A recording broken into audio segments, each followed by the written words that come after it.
com a graça e a paz do Senhor Jesus.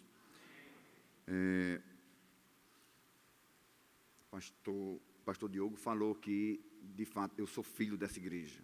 Irmãos, há 38 anos atrás, faz um pouquinho de tempo, né? Eu entrei por aquelas portas ali. Era uma casa simples. José Júnior, sabe, Laura, José Cleide, que está aqui. Quem mais? Helen.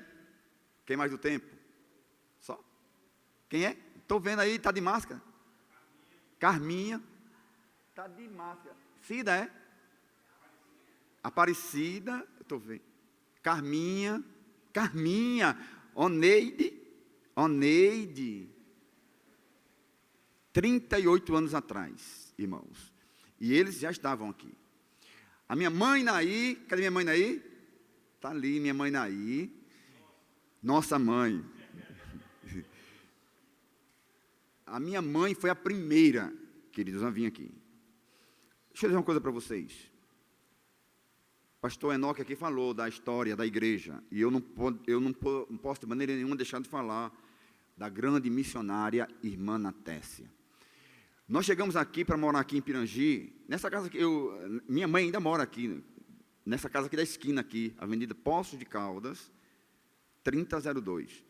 Nós chegamos aqui para morar aqui em Pirangi em 81, setembro de 81. Isso aqui era tudo sítio, irmãos. Ninguém queria vir morar aqui. O ônibus vinha até ali, a gente ia pegar o ônibus, pastor Diogo, a gente ia lá para pegar os ônibus. Ele não vinha aqui, aqui não tinha. Olha como tudo mudou. Mas o que eu quero dizer, irmãos, é que nós chegamos num sábado aqui, com os nossos cacarecos, era muito cacareco. No outro dia, a irmã Natécia estava lá dentro da casa da gente, convidando a gente já para vir para aqui. Que isso fique marcado na história de vocês. Alguns talvez não saibam. Minha mãe contou isso para alguns, e ela conta, entre a gente isso é corrente. De maneira, irmãos, que minha mãe veio, depois foi Roberto, depois Helen, e depois eu. E eu entrei aqui, irmãos, numa série de conferências, naquela época, né, fazia série de conferências. 3 seminaristas do Seminário Presbiteriano do Norte estavam aqui, pregando aqui. O púlpito era um pouquinho mais ali, né, que ele veio para agora, né, era bem mais ali, um pouquinho. Estava pregando aqui, nesse púlpito aqui, o pastor, quando eu me emociono, irmãos. E quando eu entrei aqui, eu vi aquele jovem pregando, e eu fui convidado para essas 3 séries de conferências, na sexta, sábado e domingo. E aquele jovem pregando, e naquele dia, irmãos, a graça de Deus foi tremenda na minha vida. Eu entrei aqui um vazio da vida, sem saber para onde ia, sem saber de onde tinha vindo, sem saber por que estava aqui, e sem saber para onde ia. Irmãos, aquele jovem pregando, e eu tinha um entendimento muito vago, eu tinha a minha religião, claro, como a maioria, né, tem a sua religião, mas uma religião muito só na teoria. Mas naquele dia, irmãos, algo mudou, porque foi aqui, irmãos, foi aqui, nessa casa simples ainda, a primeira casa, e a partir dali, irmãos, eu nunca mais fui o mesmo. Eu me sentei no último banco, no caso, como quase sempre, os visitantes sempre sentam nos últimos bancos, e eu me senti ali, me sentei, ouvi a palavra, e naquele apelo que ele fez no final da pregação, ele fez uma oração e perguntando quem é que tinha feito aquela oração. Eu não tive coragem na hora de dizer que tinha feito a oração, mas eu tinha feito essa oração. Tanto que eu fiz essa oração, que no sábado eu voltei, já sem querer, sem precisar mais de ninguém me convidar. Inclusive, quem foi o mediador desse convite também, méritos, meu irmão Helen, ele foi o mediador. Ele que disse que estava vendo festas aqui, no aniversário da congregação, e me chamou, e deu aquele H para mim assim, e eu perguntei, tem muita menininha lá? As irmãzinhas bonitas, ele disse, olha, tem assim, aí pronto. Sério, irmão, cheio de malícia.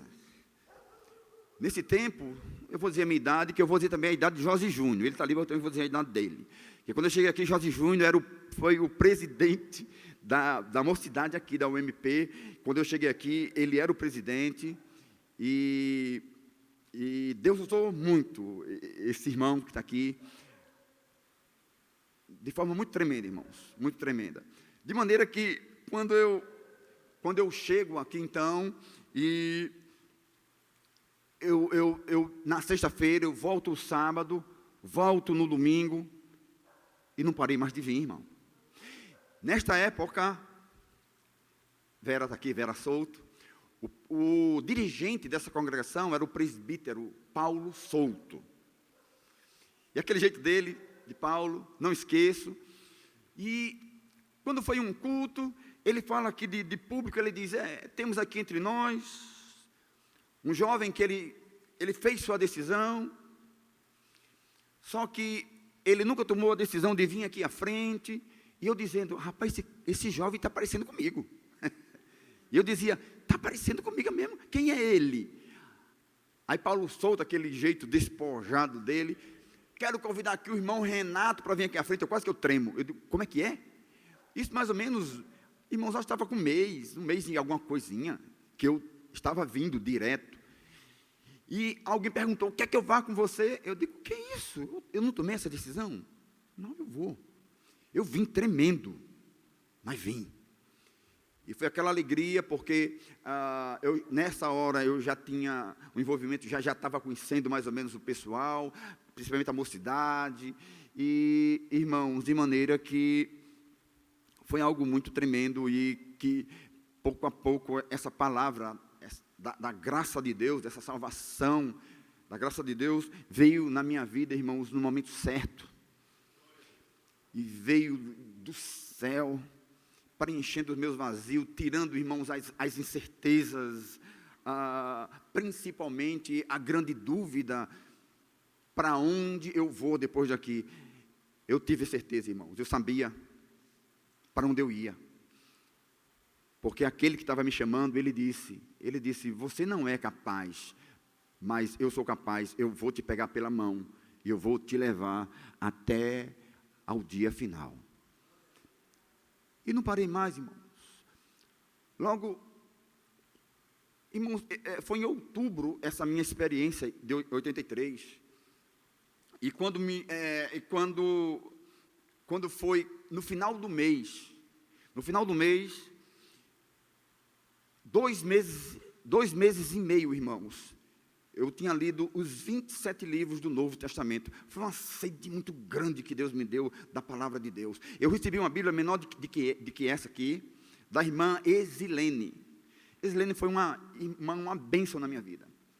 A irmã Exilene foi quem pegou pela minha mão, foi quem me ensinou. Eu não sabia esse negócio de orar a 2, eu fazia minhas preces em casa, mas orar assim com 2, na frente de outra pessoa, falar com Deus, como é que é isso? Ela disse, é assim, ó, pegou na minha mão e orou. Eu disse, é bom esse negócio, é fácil. E ela disse, porque orar é falar com Deus. Então, irmãos, os 27 livros eu li nos 2 meses e meio. No final do ano, o pastor, na época, presbítero Júlio César, já era presbítero, Júlio César nessa época, pastor Luiz Carlos Sintra de Souza, veio depois de Júlio César. Lindbergh, já na época de Lindbergh. Logo depois que o pastor Luiz Carlos saiu, então veio o pastor Lindbergh, Clemente de Moraes. E o pastor Luiz Carlos, então, foi quem me batizou. A convicção dele, a minha convicção, aliás, irmãos, era tão grande.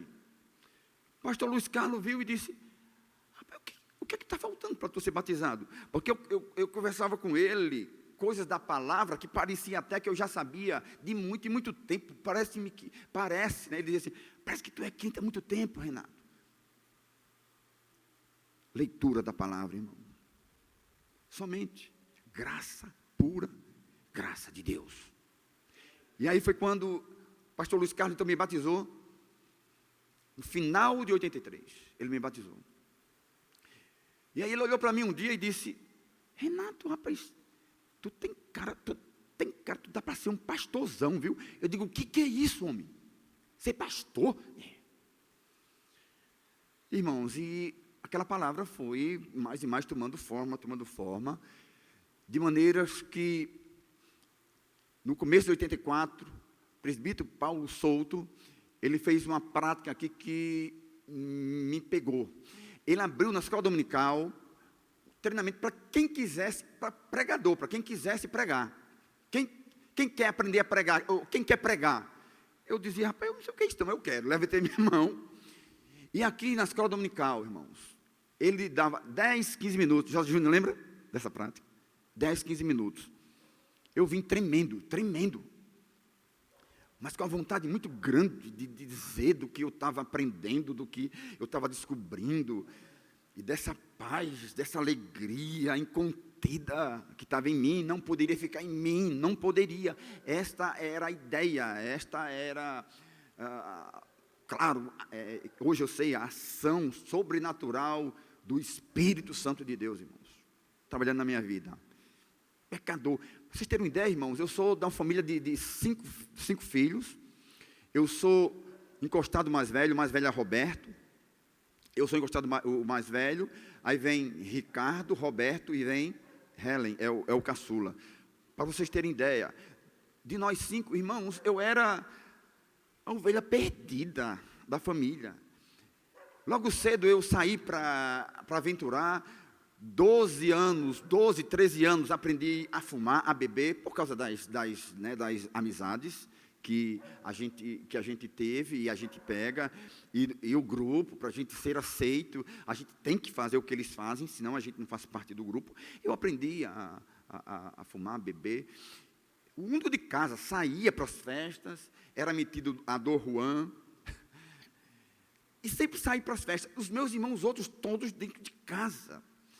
Irmãos, de maneira que, quando Deus me alcançou, foi algo assim, só Deus mesmo, só Ele, para me alcançar. Mas tudo isso que eu fazia era buscando satisfação, buscando realização da vida.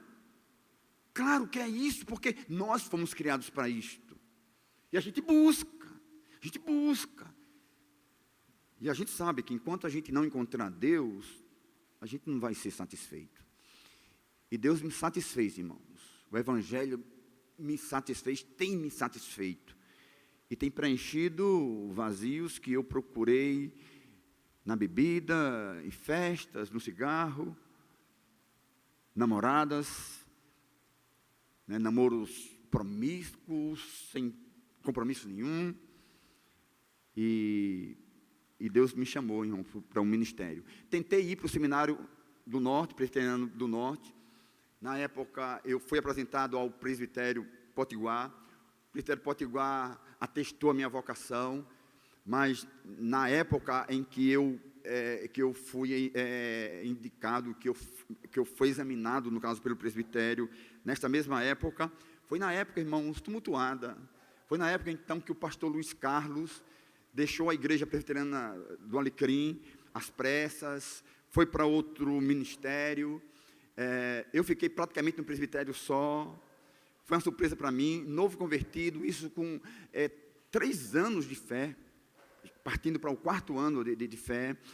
E lá, nesse ano, foi o ano também que culminou que o candidato Jorge Luiz de Aquino, foi na mesma época que ele foi enviado pelo Alecrim, e aí o Alecrim não teve condições de mandar os 2 ao mesmo tempo, e aí eu recebi um não, só que eu recebi um não sem perspectiva nenhuma, aí eu novo convertido, não sabia de nada. O que eu sabia é que Deus tinha me chamado e que eu não poderia parar. Aí foi nessa época, então, que abriu aqui em Natal, pela OPEM, a Ordem dos Pastores Evangélicos de Natal, na pessoa do pastor Roberto Bittencourt, que era na época o pastor da Igreja Presbiteriana Central, juntamente com o pastor Isaías Cavalcante, que era o pastor de Rocas na época, Então, esses dois pastores, então, foi quem deram a ideia de abrir o seminário teológico, pela jurisdição da UPEN. Isso em 87. E aí, a primeira turma. Então, saí dali do presbitério, meio triste, meio sem entender muita coisa, mas com a convicção ainda renovada de que eu precisaria aprender para poder melhor servir a Deus, ao meu Senhor. E aí eu entrei nessa turma da UPEN, no seminário, e foi a primeira turma de formandos. Fomos 5 aqui, irmãos. O seminário da UPEN está fraco hoje, mas na época era bastante concorrido, e porque a UPEN, para quem não sabe, é um seminário interdenominacional. Então, juntava todas as denominações, e quem tinha o desejo, chamado, né, de fazer o seminário de teologia, ia para lá. Então, eu terminei numa turma de 5, fui o primeiro, da primeira turma dos 5, e a partir dali, irmãos, eu continuei, aí foi na época, aí pronto, foi nessa época que o pastor Enoque veio para cá, sim, aí aqui em Pirangi, aí eu comecei, no meu primeiro ano de fé, eu não sabia nem o que era. Olharam para mim e disseram: Renato, tu tem jeito para ser secretário de espiritualidade. Eu digo: o que é isso, homem? Ganha dinheiro? Não, ganha não. Eu digo: não, mas eu já ganhei o suficiente. Aí eu fui secretário de espiritualidade. Depois eu fui o terceiro presidente da mocidade aqui, Jorge Júnior, Jorge Alberto. Depois não foi Jorge Júnior, fui o terceiro presidente da mocidade aqui. Fui diácono, fui professor da escola dominical, superintendente, umas coisinhas assim. Quase tudo, irmãos, Deus me levantou aqui para fazer, para aprender, e saía para evangelizar com os meninos, com a mocidade. A gente tinha essa pegada, a gente saía para as casas e fazíamos os nossos retiros. Eu me lembro, irmãos, o retirão que a gente fez com as igrejas aqui de Natal, as igrejas presbiterianas de Natal. Irmãos, que retiro! No Colégio Agrícola Jundiaí. Lembra, Jorge Júnior? A gente fez uns 3 ou 4, não foi, seguido. Irmãos, que coisa maravilhosa. Marcantes, momentos marcantes. E tudo isso, irmãos, forjou o meu caráter, forjou a minha fé. E graças a Deus. Terminei o seminário no ano 90. No ano de 91, eu fui convidado pela Igreja Presbiteriana Central, à época, pastor Hilton de Oliveira Figueiredo. Eu fui convidado para dirigir um grupo que estava lá, se reunindo lá no satélite, no colégio Antônio Pinto. Eram os irmãos da Central que moravam lá em satélite, e que ficava muito longe, difícil de irem de manhã e à noite para o culto, né, da Central. Então, o pastor Hilton me chamou para assumir esse grupo lá, começando o trabalho lá, e aí, a partir dali, o grupo desenvolveu, e hoje é a Igreja Presbiteriana de Satélite, que ontem organizou, né, Jorge Júnior? Ontem, a Igreja Presbiteriana de Satélite organizou a sua filha, a congregação, que era a congregação presbiteriana do Planalto. Ontem foi organizada como igreja. Bom, irmãos, basicamente essa é um pouco da minha história, e eu louvo a Deus, e é muita emoção para mim estar aqui nessa noite com os irmãos. Eu quero, nesse momento, refletir um texto da palavra de Deus com vocês, irmãos. Quero que você abra sua Bíblia na carta do apóstolo Paulo, primeira carta do apóstolo Paulo aos Coríntios.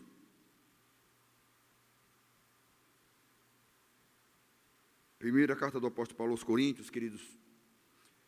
Quero ler o versículo 18, mas deixe a sua Bíblia aberta para que a gente possa fazer uma exposição do capítulo 1 de Coríntios. 1 Coríntios 1,18. Na minha versão, eu vou ler a versão, o livro, que diz assim: eu sei bem como parece uma loucura para os que estão perdidos, dizer que Jesus morreu na cruz para salvá-los. Mas para nós que estamos salvos, isso é a expressão do poder de Deus. Vamos ter uma palavra de oração, irmãos? Não sei nem meu tempo, pastor. Qual é o tempo que eu tenho? Até meu celular foi embora. Mas eu espero não demorar muito, irmãos. Mas vamos orar, irmãos. Senhor, muito obrigado. Oh Deus, muito obrigado, Senhor. Obrigado por tua bendita salvação. Obrigado pela cruz de Cristo. Obrigado porque um dia o Senhor me atraiu a ela. Esse lugar, símbolo de maldição. E o Senhor me atraiu a ela, e por ela que eu estou aqui nesta noite. Obrigado porque essa mensagem tem preenchido a existência do meu viver, do meu existir. Eu sei que eu não sei o que eu seria sem esta mensagem, eu não sei onde eu estaria. Provavelmente eu estaria ainda em meio ao caos. Mas obrigado, Senhor, porque o Senhor olhou para mim, e onde havia trevas, o Senhor disse, haja luz. Obrigado porque o Senhor olhou para os meus pecados, e o Senhor disse, eu perdoo os teus pecados, porque o meu filho já foi até aí, a ti, para morrer por ti. Obrigado porque o Senhor infundiu fé em mim, para que eu pudesse discernir isto, porque eu de mim mesmo, eu sei que eu não entenderia. Obrigado, Senhor. Obrigado por essa igreja, obrigado pela igreja de Pirangi, obrigado porque foi aqui, onde eu nasci de novo, onde o Senhor me deu essa oportunidade de conhecer a tua grandeza, de me alegrar na tua salvação e de saber que mesmo sem merecer, o Senhor havia me escolhido, desde a fundação dos tempos, para ser teu, para viver para o Senhor, para o louvor e glória do teu nome. Obrigado, Senhor. Eu te louvo, eu te agradeço com meu coração enternurado. Obrigado porque o Senhor me fez amar a ti, mas tudo isso porque o Senhor me amou primeiro. Obrigado, Senhor. Eu te louvo, eu te agradeço assim, e peço que o Senhor fale ao nosso coração, a tua palavra está aqui diante de nós, nós não temos condições de nós mesmos de entendê-la. Abre, Senhor, nosso entendimento, abre, Senhor, nosso coração, e que a tua graça possa continuar em nós, trabalhando em nós, porque eu sei que ela é poderosa para completar a obra que o Senhor já começou. Em nome dele, do teu Filho amado, é que eu oro a ti e te agradeço. Em nome de Jesus, amém. Queridos, eu quero ainda, um tempo que eu tenho ainda, eu quero pedir até desculpas porque eu acho que eu demorei um pouco no meu testemunho, mas eu quero falar para você, irmão, nessa noite, sobre a bendita loucura da salvação pela fé.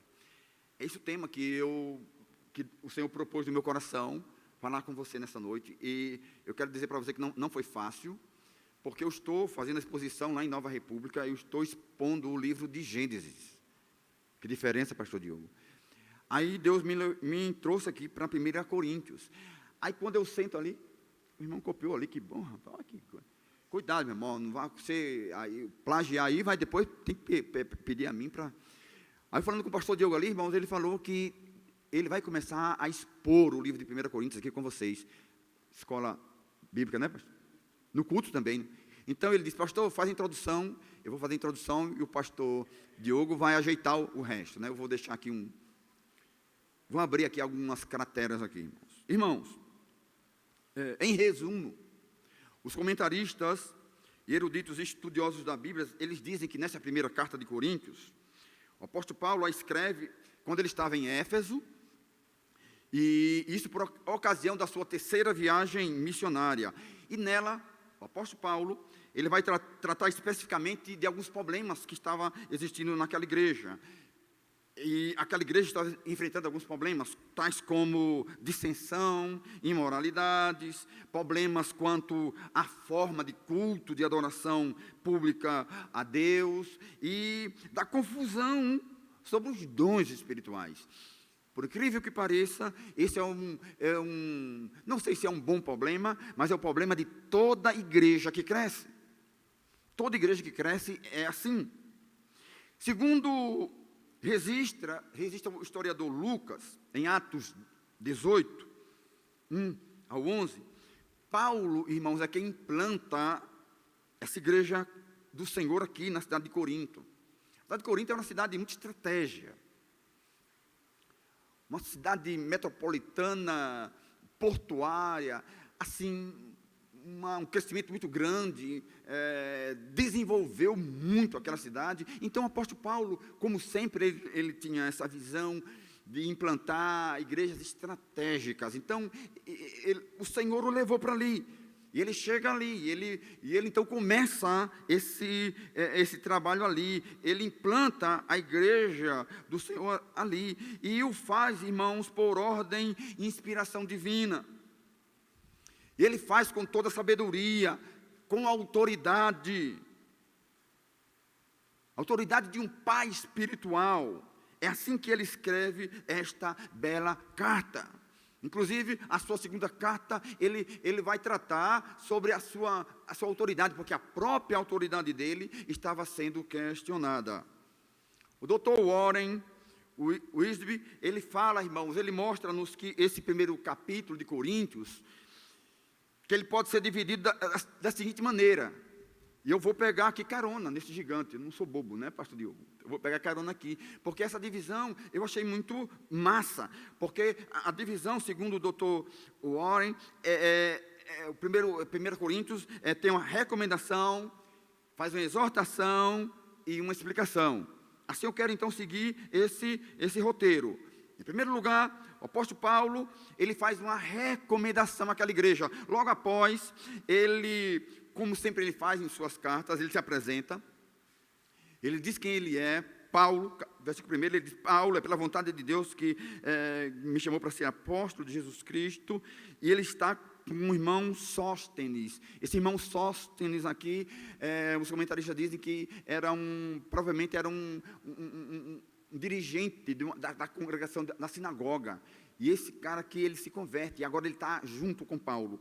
Então Paulo, ele faz então essa recomendação a partir do versículo 2, e essa recomendação que ele faz, irmãos, é quanto à permanência em Cristo daqueles irmãos. E essa permanência em Cristo, irmãos, se dá pelo menos em 5 constatações. Ele faz então 5 constatações para mostrar que aqueles irmãos deveriam permanecer em Cristo, porque eles estavam em Cristo e deveriam continuar. Ora, qual é a primeira constatação? Do chamado de Deus da igreja à santificação. Esta é a primeira constatação. Olha o versículo 2. Ele diz: a igreja de Deus que está em Corinto, aos santificados em Cristo Jesus, chamados santos, com todos os que em todo lugar invocam o nome do Senhor Jesus Cristo, o nome do Senhor Jesus Cristo, Senhor deles e nosso. Portanto, a primeira constatação, irmãos, que o apóstolo Paulo faz dessa igreja, é de que eles tinham um chamado para santificação. Eles eram santos, apesar do que estava acontecendo, como ele vai relatar durante a sua carta, dos problemas. Aqueles irmãos eram santos, foram chamados por Deus, santificados em Cristo Jesus. Não é na igreja presbiteriana, não é na religião protestante, não é na doutrina dos reformados, é santificados em Cristo Jesus. Mas a segunda constatação, irmãos, que o apóstolo Paulo faz, é da graça eficaz de Deus na vida da igreja. Versículos 3 e 4. Graça a vós outros, e paz da parte de Deus nosso Pai e do Senhor Jesus Cristo. Aí ele diz, versículo 4, sempre dou graças a meu Deus, a vosso respeito, a propósito da sua graça, que vos foi dada em Cristo Jesus. Queridos, apóstolo Paulo aqui, ele constata essa graça eficaz de Deus na vida da igreja. É por graça, irmão. É pela graça de Deus que vos foi dada. Deus vos concedeu pela graça que Ele chamou a vocês. É pela graça de Deus que vocês são um povo de Deus. É isso que o apóstolo Paulo está constatando nessa primeira recomendação quanto à permanência em Cristo. Há uma terceira constatação. A terceira constatação, irmãos, é da doação, a doação dos dons. Olha o versículo 5 e o 7, a parte A. Porque em tudo, diz o apóstolo Paulo, em tudo fostes enriquecidos. Em tudo fostes enriquecidos nele. Em toda palavra, olha, tem a palavra, eles tinham a palavra de Deus. Não simplesmente a palavra que era o Velho Testamento, que era a Torá, que Paulo está apontando. Mas eles tinham a palavra do discernimento, eles já conheciam. Eles já tinham tido a revelação dessa palavra para eles. E Paulo então está dizendo, olha, vocês tudo foram enriquecidos nele, toda palavra, em todo conhecimento, vocês já conhecem. Vocês já sabem quem é o Cristo, vocês já creram. O coração de vocês já foram alcançados, já foram dilatados. De maneira, ele diz no final, o começo do versículo 7, ele diz, de maneira que nenhum dom vos falta. Aquela igreja, irmãos, não faltava dom nenhum. Que coisa tremenda. Todos os dons, aqueles irmãos tinham. E está quente, irmão. No meu tempo aqui, rapaz, ofereciam assim uma água de coco. Deixa eu ver aqui, mas é água.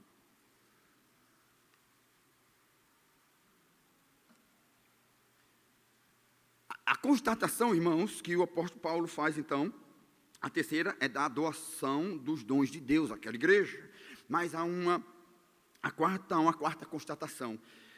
A constatação do testemunho de Cristo, irmãos. Olha o versículo 6. Acompanhe comigo, o que é que diz o versículo 6? Ele diz, como o testemunho de Cristo foi mesmo confirmado entre vós. Aquela igreja dava testemunho de Cristo. Eles não só falavam de Cristo, eles não só tinham ouvido falar de Cristo, eles não só aderiram a uma mensagem teórica, a priori, mas eles davam testemunho. Vidas tinham sido transformadas. Pessoas que antes tinham sido todo tipo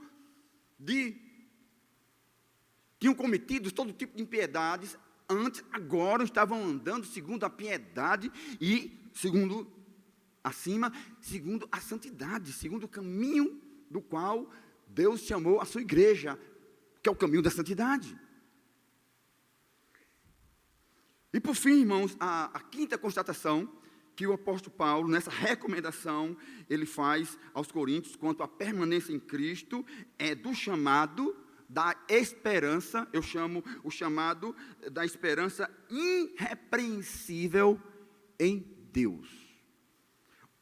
Olha comigo, a parte do versículo B, do 7 até o 9, ele diz, esperando a manifestação de nosso Senhor Jesus Cristo, o qual vos confirmará também até ao fim. Aí ele diz, para serdes irrepreensíveis no dia de nosso Senhor Jesus Cristo. Este é o chamado, irmãos, que o apóstolo está fazendo aqui em relação àquela igreja em Corinto. Esse chamado da esperança, há uma esperança de uma irrepreensibilidade em Deus. Não é no homem, é em Deus, e é Deus quem faz isso, porque só Deus é quem pode fazer isso, e Ele quer fazer, irmãos, Ele está fazendo na igreja de Corinto, e Ele está fazendo em sua igreja. Fiel é Deus, versículo 9, ele diz, fiel é Deus pelo qual fostes chamados para a comunhão de seu Filho Jesus Cristo nosso Senhor.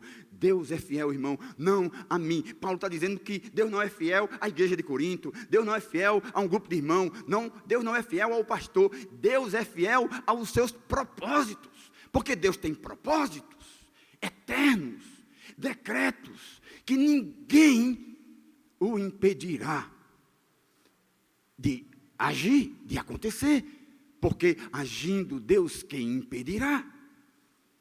Agindo Deus, quem impedirá?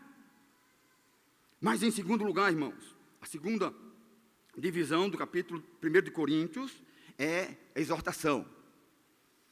Se Paulo começa fazendo uma recomendação, ele parte agora para uma exortação. Ele vai chamar a atenção daquela igreja, porque era preciso. E essa exortação aqui é quanto à unidade da igreja. Olha os versículos 10 a 17. Eu quero especificamente destacar alguns desses versos. Porque, queridos, o verso 10, leia comigo o verso 10. Paulo agora passa para exortar a igreja, para chamar a atenção à igreja, de forma muito sábia e com autoridade, com amor, mas ele o faz. E agora ele diz, versículo 10, irmãos, suplico-vos que em nome do nosso Senhor Jesus Cristo, não se crie divisão no vosso meio. Isso que o apóstolo Paulo está dizendo para aquela igreja. Olha, a exortação. Paulo ficou sabendo que estava havendo problemas ali naquela igreja. Ele fica sabendo. E por ele ficar sabendo, então, ele é pontual.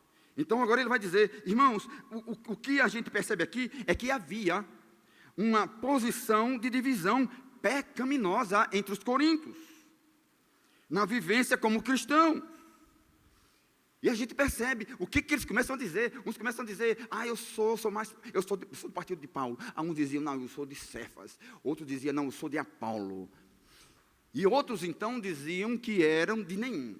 Mas diziam que era de Cristo, rejeitando os outros, que era também um outro partido, que era pecado tal qual os outros. Vocês percebem? Não, eu sou de Cristo. Mas quando eles diziam isso, eles diziam como que por cima, achando-se os melhores do que os outros. Era também uma divisão. Eu me lembro agora de um episódio que aconteceu aqui, quando eu novo convertido. Uma irmã amada, que fazia parte aqui entre nós, chegou lá na minha casa e disse, irmão Renato, quero falar com você. Eu digo, pois não, irmão. Minha irmã amada. E ela acabou voltando. Essa irmã saiu do nosso meio e foi numa época em que havia uma doutrina chamada a igreja, né? Me lembra? A igreja, que era um grupo que dizia que as denominações estavam dividindo o corpo de Cristo. E ela chegou assim para mim, mas olha, Renato, olha, você acha que o corpo de Cristo é dividido? Eu digo, claro que não. E graças a Deus, irmãos, porque eu tinha lido já o Novo Testamento todo. Então, irmãos, eu repito, é outra coisa. Quando você lê para si, eu digo, quando eu li, irmãos, um detalhe, era como que se essas letras, elas tivessem sido escritas para mim, era uma coisa impressionante. Eu era tão, assim, sabe, eu me apossava tanto dessa palavra, era um orgulho, não sei, um negócio meio doido, né? Mas essa palavra é minha, e eu me apossava mesmo. Tanto é que eu começava a ler, não tinha hora de parar. Eu adentrava muitas madrugadas, irmãos. Eu adentrava, hoje, por isso minha vista está um pouquinho fraca, já meio cansada, porque muitas vezes eu ficava lendo no escuro e tudo. Mas assim, irmãos, isso me deu muita segurança. Porque quando essa irmã veio para mim e disse, mas irmão Renato, as denominações estão separando, dividindo o corpo de Cristo. Eu disse, irmã, mas quem faz isso não é Deus, somos nós, é o homem. E logo cedo, irmão, eu aprendi a fazer a diferença entre denominação e denominacionalismo. Eu aprendi logo cedo que Israel são 12 tribos. Nenhuma delas deixa de ser de Israel, porque não é de Judá, não é de Isacar, não é da tribo de Levi. Todos são Israel, tribos diferentes, mas o mesmo povo. Assim eu entendi logo cedo que as denominações que existem hoje vai nessa mesma pegada. O problema não é a denominação, o problema é o denominacionalismo, ou seja, é quando o líder daquela dita denominação diz que ela que é tal, por exemplo, a própria igreja, por exemplo, na época, elas vieram dizer que elas que estavam certas. Já vai quebrando tudo. Já vai quebrando. Nenhuma denominação ela tem essa autoridade de Deus de dizer que ela é a verdade. A verdade é Ele. Nós não somos a verdade, mas nós apontamos para o caminho que é Ele, que é a verdade. É assim que a igreja presbiteriana crê, é assim que nós pregamos, é assim que nós convivemos. Irmãos, estava vendo essa intenção aqui. Então, Paulo, ele exorta. E ele diz, ele suplica. Por isso que ele suplica para que aqueles amados irmãos acabassem com aquilo. Ele diz, imploro-vos, irmãos, que sejam unidos numa só maneira de pensar, num só propósito. Como é que é possível isso? Irmão, é possível. Porque a isso Paulo apela, irmãos, para a exigência da prática da unidade. A unidade da igreja, ela existe, porque ela é Jesus. Portanto, não tem quem divida a igreja. Há tentativas, e aí a gente pode entrar noite adentro. Mas é uma tentativa vã, irmãos, tentar fazer isso. Porque essa unidade da igreja, quem a promove, simplesmente aquele que é o Deus Trino. É o Deus Pai, é o Deus Filho, é o Deus Espírito Santo. Capítulo 17 de João, nós somos tentados a ir para lá e meditar ali o que Jesus fala sobre o que é a unidade da igreja, quando Jesus ora para que eles sejam um, para que o mundo creia que ele foi enviado, e ali ele fala, irmãos, da unidade como ele, sendo um com o Pai e um com o Espírito Santo. A base da unidade da igreja, irmãos, é do Deus Trino. Não tem quem mexa nela, e quem quiser mexer vai se dar mal. É por isso que Paulo, ele implora, ele diz, parem com isso. Vocês têm que praticar essa unidade da igreja, ela existe. Você quer dizer ou não, há briguinhas aqui, há briguinhas ali, mas Paulo está dizendo, ela existe, ela está aí. E aí Paulo vai trabalhar isso mais contente, mais à frente. E Paulo, quando ele fala isso, irmãos, ele fala isso dizendo que isso é possível mediante o foco em Cristo. O foco é no que Cristo fez, é olhar para Cristo. Porque foi Ele quem nos redimiu por meio da cruz. Paulo está dizendo, olhem para Cristo, porque foi Cristo que redimiu vocês. Não fui eu, não foi Apolo, não foi Cefas, não foi Pedro, e nenhum outro homem. Quem vos redimiu foi Cristo. Então, olhe para Ele. Essa é a maneira que Paulo diz, assim, desse mesmo pensar, né?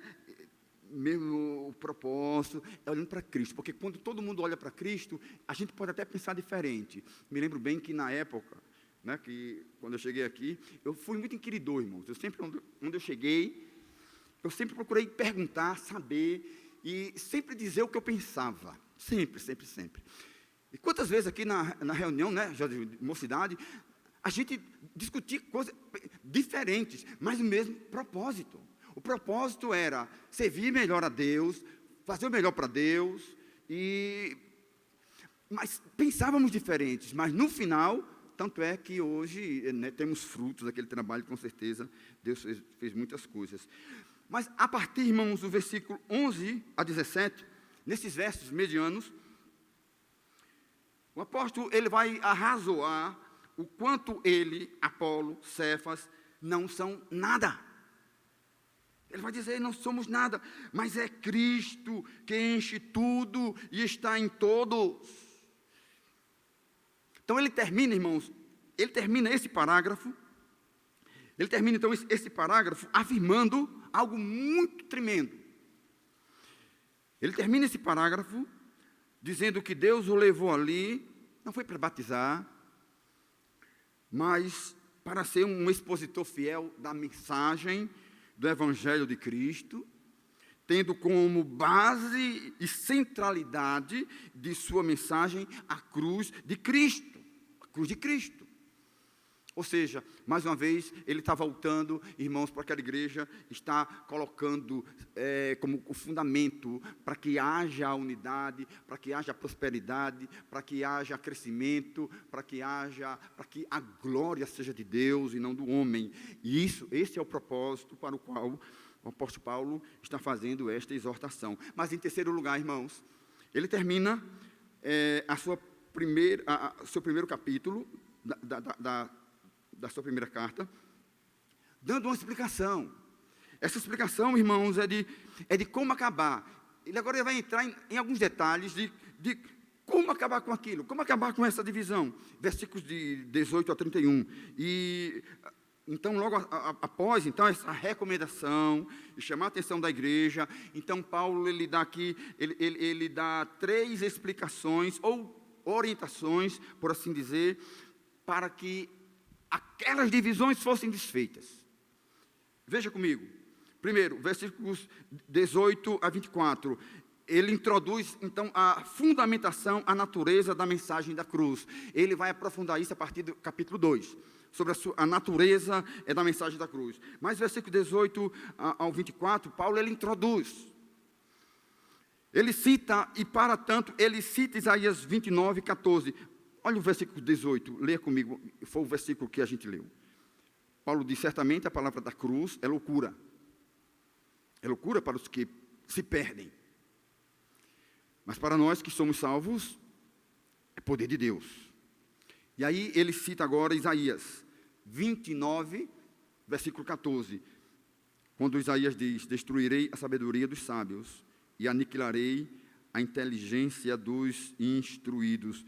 Irmãos, Paulo cita aqui Isaías 29, 14 como pano de fundo, a fim de mostrar que aqueles que estavam ali dividindo o corpo de Cristo, ou tentando, porque ninguém divide, mas pelo menos estavam tentando dividir o corpo de Cristo, que é a igreja, estão sendo sábios aos seus próprios olhos, não aos olhos de Deus, e isso vai dar mal. Paulo diz, isso vai acabar mal. Estes estão em cegueira espiritual, tal qual Israel no tempo do cativeiro, sem se aperceberem da obra poderosa que o Senhor estava realizando no meio do povo.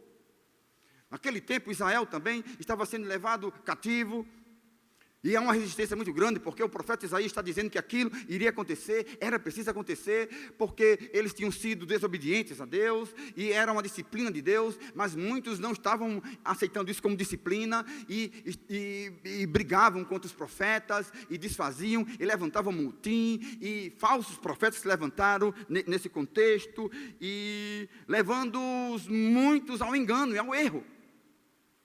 E Paulo, então, ele cita o profeta Isaías com essa intenção, irmãos. Porque aqueles estavam em cegueira espiritual, tal qual Israel, sem se aperceberem da obra que Deus estava operando ali, realizando no meio do povo. Então, Paulo chama a atenção daquele povo querido. Era um povo querido, para não tirarem o foco da mensagem da cruz.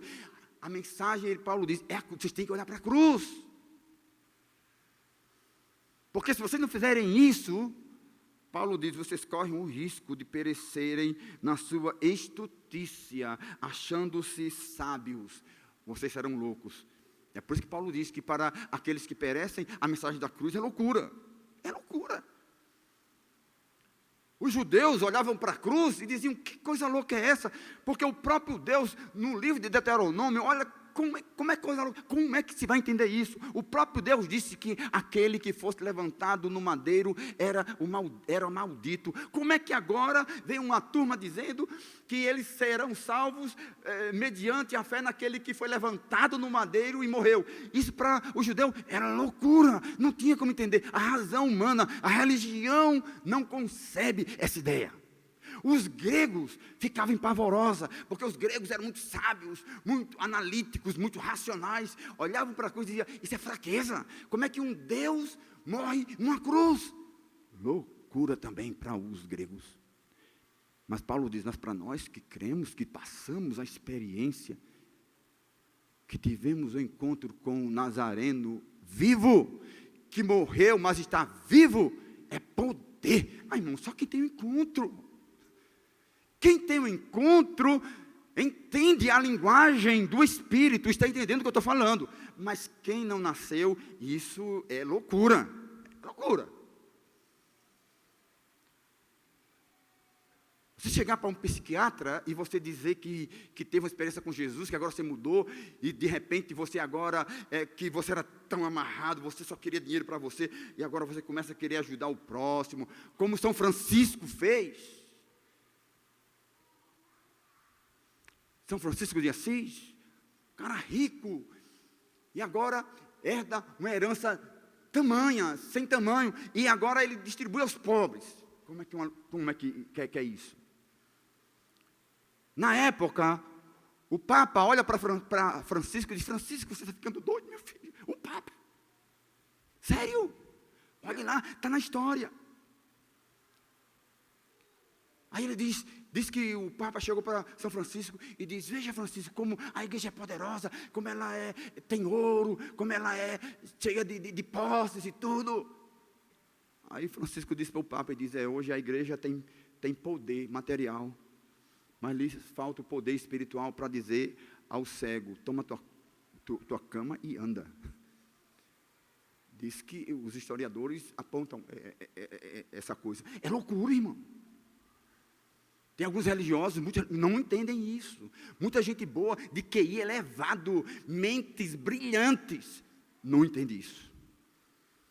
Falar nisso, quero sugerir que você assista Haja Luz, um filme que passou agora, na sessão da tarde agora, semana. Um ateu.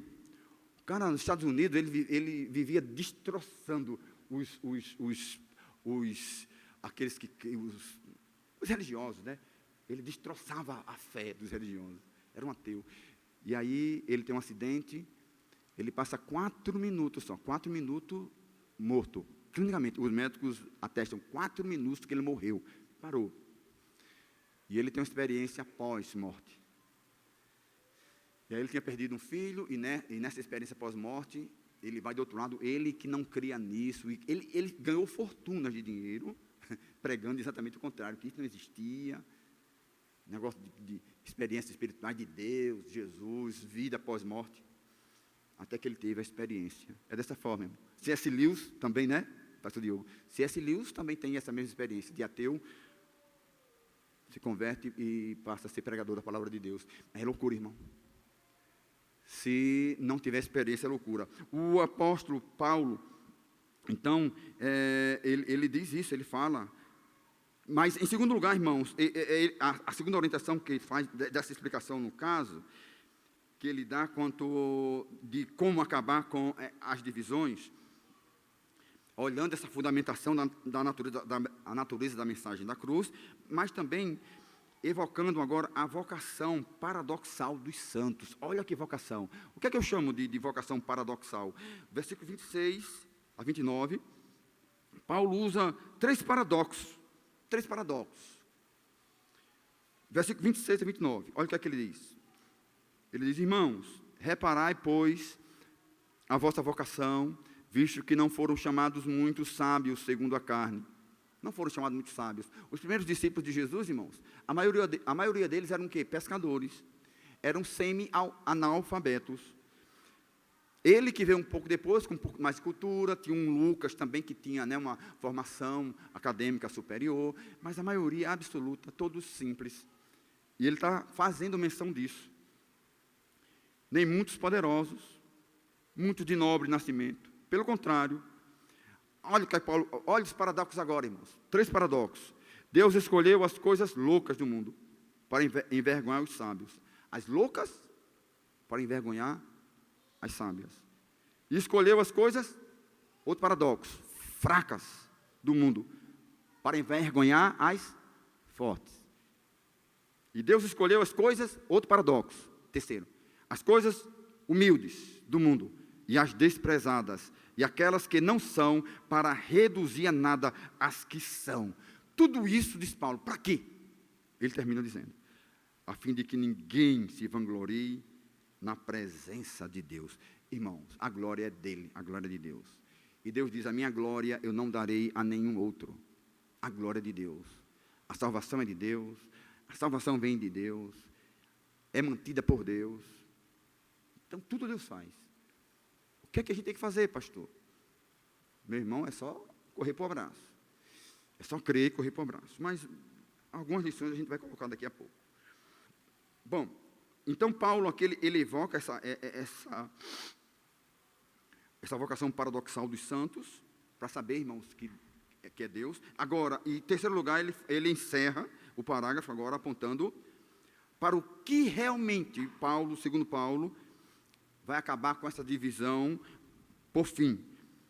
Irmãos, e aí ele diz, o que aquela igreja precisaria conhecer, fazer, era conhecer os valores essenciais de Cristo. E aqui ele resume, né, versículos finais ele resume, o versículo 30 e o 31, ele diz, mas vós sois dele. Paulo, mais uma vez ele repete, ele enfatiza, ele diz, olha, vocês são dele, em Cristo Jesus, o qual se nos tornou na parte de Deus. Aí Paulo vai resumir aqui, irmãos, a 3 qualidades, ou pelo menos 4, né, 4 valores essenciais de Cristo e da sua obra, que são sabedoria, está aí, ó, sabedoria, os quais se tornou da parte de Deus, sabedoria é de Deus, justiça, santificação e redenção. E aí ele cita Jeremias 9, 23, né, para dizer que quem se glorie em Deus, porque caso contrário, não vai dar bem. Eu quero ler Jeremias 9, 23. Assim diz o Senhor, não se glorie o sábio na sua sabedoria, nem o forte na sua força, nem o rico nas suas riquezas. Ao 24 ele conclui, mas o que se gloriar, glorie-se nisso, em me conhecer e saber que eu sou o Senhor e faço misericórdia, juízo e justiça na terra, porque destas coisas me agrado, diz o Senhor. Aquele que se glorie nisto, diz Jeremias. Paulo está dizendo, igreja de Corinto, se você quer se gloriar, glorie-se nisso, em saber que Deus se fez em Cristo, se fez sabedoria de Deus para vocês, que Jesus se fez justiça de Deus para vocês, que em Cristo Jesus, Ele se fez santificação para vocês, e redenção para a vida de vocês. E aí Paulo, ele termina o primeiro capítulo. Deixa eu dar para vocês algumas lições, irmãos. Já tem um tempo, pastor? Para lições? Então, se eu dá. Vamos lá. Mas rapidinho, irmãos. Pelo menos 3 lições, das muitas que a gente poderia ter aqui. A primeira lição, irmãos, é que antes de exortar, ou criticar, ou chamar a atenção de alguém, exalte as suas qualidades. É isso que Paulo faz, é isso que a gente aprende do versículo 1 e ao 9. Veja, antes dele exortar, o que é que ele faz? Ele lembra a igreja de Corinto quem eles são, o que é que Deus fez com eles, o que é que eles têm, as qualidades. Então, irmão, isso serve para todos os nossos relacionamentos. Antes de você criticar alguém, de você chamar a atenção, olha as qualidades dela. Diz, olha, fulano, rapaz, tu, mesmo que não seja. Cheguei hoje, exaltei aqui José Júnior, disse que ele era bonito. Não é tão quanto, mas, né? Assim, entendeu? Para depois a gente chegar e dizer, Júnior, rapaz, parece nem que viu o meu áudio e tudo mais. Quer dizer, a gente vai, irmão, primeiramente a gente exalta, para depois dizer, meu irmão, é assim. Paulo nos ensina isso. Igreja, nós precisamos aprender isso. Você pai, você mãe, você você que tem trabalhadores à sua disposição, você que é empregador, cuidado como você trata seus trabalhadores, seus colegas, e assim por diante, irmãos. Isso serve para tudo. Qual é a segunda lição, irmão? Essa segunda lição, pastor, é para nós, viu, pastor Diogo? Essa segunda lição é baseada no versículo 17. Pastor Diogo, o pastor não é chamado para encher a igreja. Ele é chamado para pregar o evangelho. Sério, irmão. A gente tem que ter esse cuidado, porque tem muitos pastores que se preocupam tanto em encher a igreja, tanto encher, que ele acaba esquecendo do principal. E quando eu digo isso, irmão, o versículo 17, quem disse isso aqui, não sei, foi HDL, já disse isso, não foi uma vez? Acho que Hernando Dias Lopes disse isso, ou foi Nicodemos. E eu peguei, eu colei isso aqui, me lembrei do que ele tinha ensinado, mas é verdade, irmão. Paulo diz, olha, eu não vim aqui para batizar ninguém.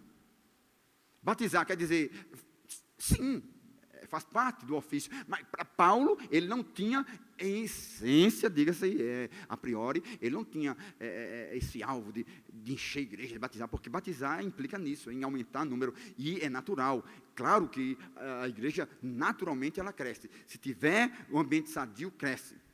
Natural. Mas também, o que a gente pode dizer aqui, irmãos? Pregar o evangelho, mas não em sabedoria, pastor Diogo, você sabe disso, eu estou só lembrando ao senhor, não em sabedoria humana, palavras eloquentes, tudo isso, diz Paulo, para não tirar, para não esvaziar o quê?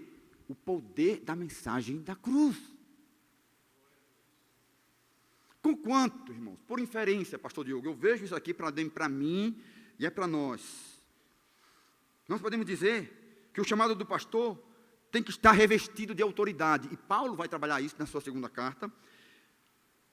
O chamado do pastor tem que estar revestido de autoridade, que por sua vez anda de mãos dadas com a idoneidade. Ou seja, com a moral na vida pessoal. Isso é para mim. Pastor Diogo, se é para qualquer pastor, em todo lugar que ele estiver, esta é a lição que eu posso tirar desse versículo 17 aqui. E por fim, irmãos, qual é a terceira lição? A terceira lição, talvez seja uma das mais difíceis e perigosas da gente pensar, mas eu quero refletir com você, porque foi isso que veio ao meu coração. Porque a terceira lição, irmãos, diz respeito da loucura, eu chamo, da loucura lógica da salvação pela cruz. É uma loucura, mas tem uma lógica. Quer ver? Acompanhe comigo. Eu chamo, irmãos, de a loucura lógica da salvação pela cruz. E eu digo que ela se dá pelo fato de ter a sua origem na eternidade passada e se estender até a eternidade futura. Você já ouviu isso? São termos novos, termos da teologia que a gente usa. A eternidade passada, irmãos, é aquilo que aconteceu antes. E a eternidade futura é aquilo que vai acontecer depois. Ora, veja, o que é que diz o texto? O texto nos diz, Apocalipse 13, 8, nos diz que o Cordeiro foi morto desde quando? A fundação dos tempos. Você entende isso? Nem eu. Eu não entendo, não. Mas é pela fé. O Cordeiro, irmãos, Jesus foi morto, não foi agora não. Isso se deu no nosso tempo, e a gente vai ver aqui o que é que os teólogos reformados, eles falam isso. A teologia reformada, irmãos, dá o nome de economia do tempo de Deus, para explicar essa ação do Espírito na salvação do crente, no seu tempo, no tempo nosso, que o nosso tempo é o passado, é o presente, é o futuro. A maior dificuldade, e o homem natural, Paulo vai dizer isso, o homem natural não vai entender isso. Se ele não tiver nascido de novo, se ele não tiver o Espírito de Deus habitando nele, ele não vai entender isso. É por isso que é loucura. Mas veja, irmãos, olha só, o passado, o presente e o futuro, ou seja, o tempo passado, vamos começar, didaticamente falando, vamos avaliar esse tempo passado da salvação. O que é esse tempo passado da salvação? A Bíblia chama de justificação. E eu quero ler com você, Romanos, quero que você, se você puder olhar, Romanos 5:1, é muito conhecido esse texto. Romanos 5:1, Paulo diz, sendo, pois, justificados, temos paz com Deus. Ora, a justificação, irmãos, é a ação do Espírito Santo, livrando o crente e salvando-o do medo do pecado. Olha como ele diz assim, justificados. Justificados, irmãos, é algo que aconteceu, é uma ação do passado. E Paulo diz, justificados, sendo pois justificados, temos o quê? Paz com Deus, livre do medo ou da consequência do pecado, irmãos, que é segundo Paulo, que é a morte. O que é que ele diz? Romanos 6, 23, o salário do pecado é a morte, mas o dom gratuito de Deus é a vida eterna em Cristo Jesus. O salário do pecado é a morte. A consequência do pecado, por isso que há esse medo. É por isso que o homem natural, ele não tem certeza da sua salvação, porque ele tem medo, ele sabe do pecado. Isso é medo, o resultado do pecado é a morte. Ele sabe, eu sabia. Até que um dia, o Espírito Santo agindo em mim, irmãos, me fez sentir-me justificado. Sabe o que significa? Jesus disse assim, olha, cadê aqueles teus pecados? Aí ele coloca assim, a cédula dos teus pecados, estão todos anotados assim. É como Jesus chegasse assim e dissesse, rasgasse essa cédula. E dissesse assim, olha, não tem mais nada que te acuse. Foi isso que ele fez na cruz do Calvário, quando ele disse assim, tetelestai, está tudo pago, tudo feito.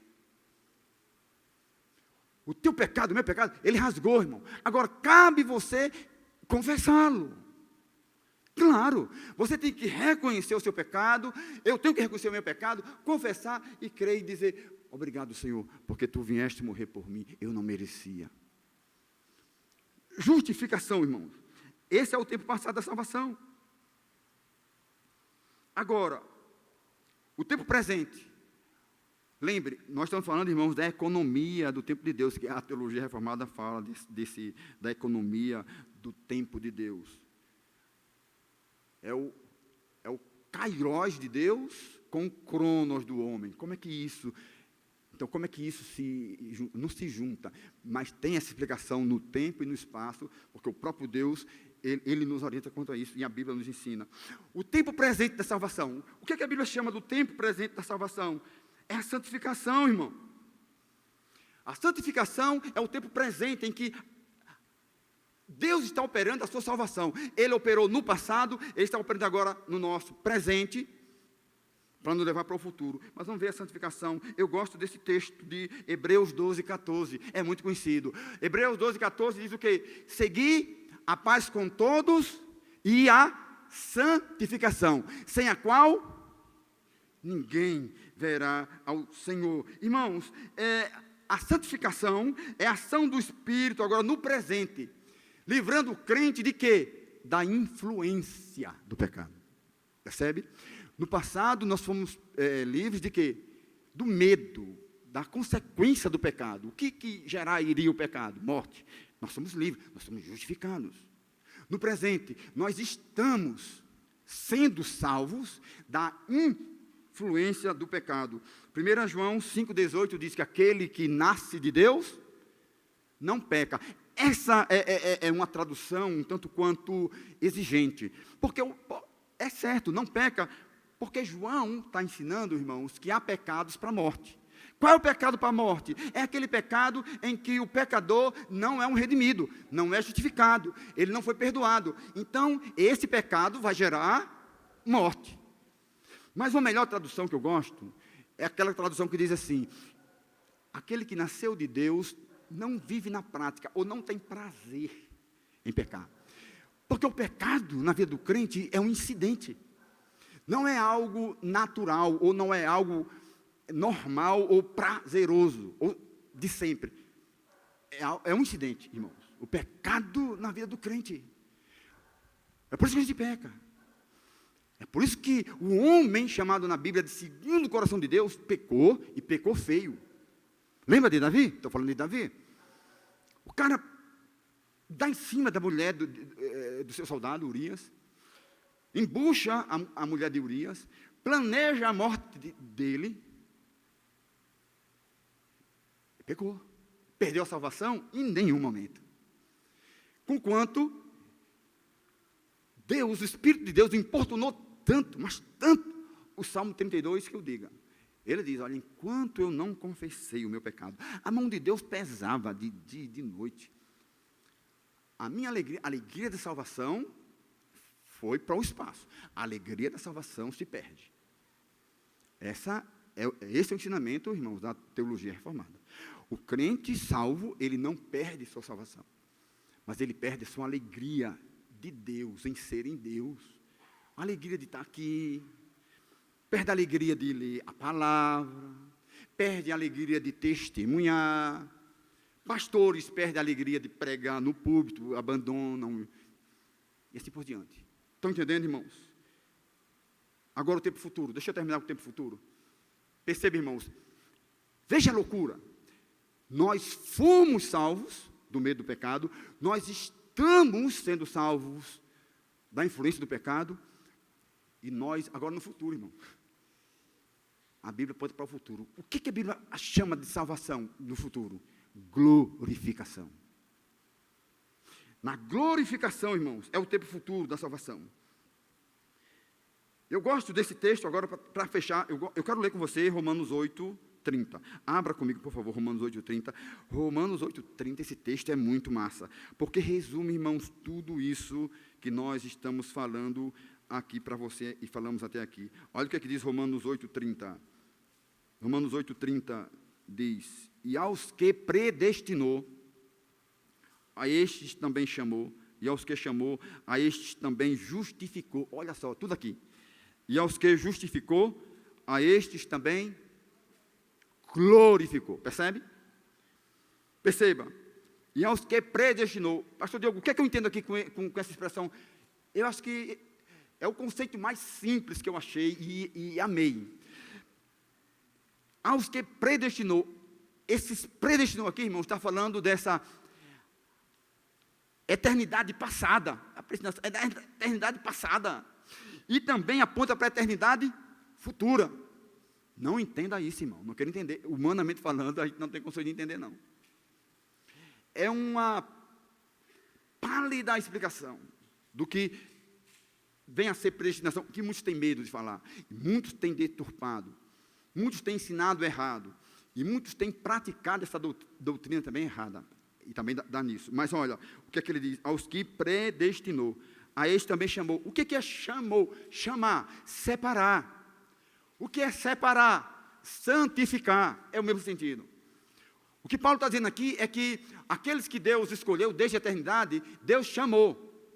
Ou seja, Deus atua com seu poder, fazendo-o sentir-se justificado.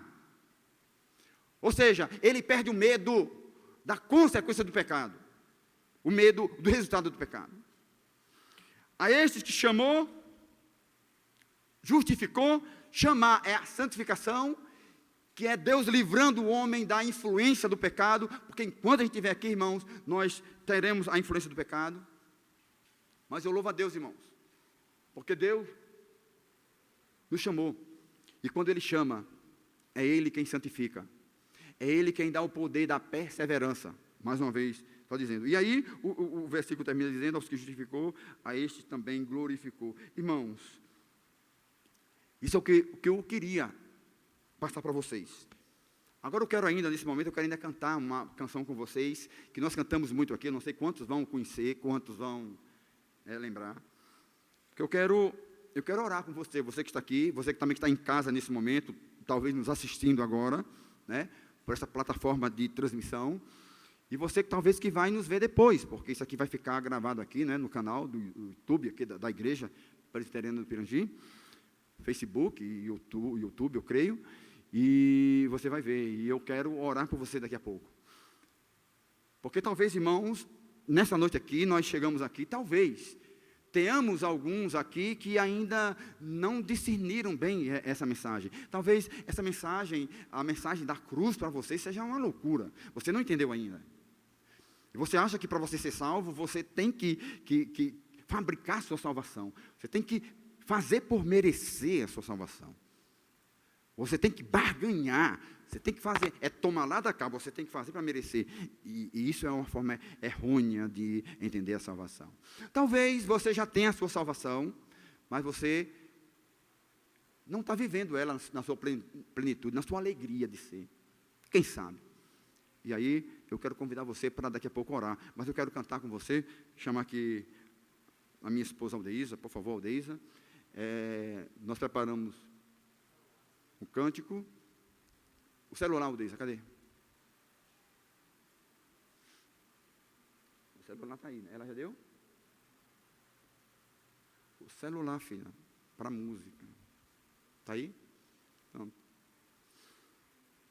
quero dizer que essa jovem está me acompanhando, a Aldeísa. Ela me aguenta há 29 anos. Agora, no final do ano, vai fazer 29 anos. Viu? Essa jovem, ela me aguenta. Não é fácil, não me aguenta, não. Mas é pela graça de Deus que nós estamos nesses 29 anos. E desse relacionamento nós temos 2 filhos. Um deles, o mais velho, é diácono, lá da nossa comunidade, Nova República. Ele é diácono e é também o tesoureiro da igreja. Deus tem nos abençoado. E o mais novo, Levi, está em casa. Ele foi acometido de uma inflamação na garganta e ele não deu para vir, está lá para melhorar a sua enfermidade. Mas nós queremos, então, irmãos, louvar ao Senhor com esse cântico, vai dar certo. Este cântico tem por título Graças. É do Marcos Witt. Ele foi regravado por muitos cantores. E ela traz uma mensagem muito maravilhosa. Porque nessa noite eu quero dar graças, irmãos. Dar graças pela bendita loucura da salvação pela cruz. Eu quero dar graças, irmãos, por esta casa. Essa nova casa está tão bonita, está tão linda. Né? E aqui onde a igreja do Senhor tem se reunido para adorar ao Senhor, para desenvolver seus dons. E foi só um teste, isso. Mas eu tenho certeza que os irmãos vão gostar dessa canção, porque essa canção ela fala muito ao meu coração, e eu espero que também ela fale a você. Eu espero que Deus tenha falado essa mensagem para você, que Deus tenha lhe comunicado alguma coisa, e que o mais Ele faça, irmãos, Ele complete daquilo que a gente não tem condições de fazer, e que o Senhor o faça, por sua graça e sua misericórdia. Pode soltar, irmão, pode soltar, que eu estou falando aqui. Paz do Senhor, queridos. Vamos louvar ao Senhor. Vamos irmão. cantar ao Senhor, né? Eu não quero cantar só, não. Tá bom? Alguns de vocês conhecem bem essa música. Eu sei.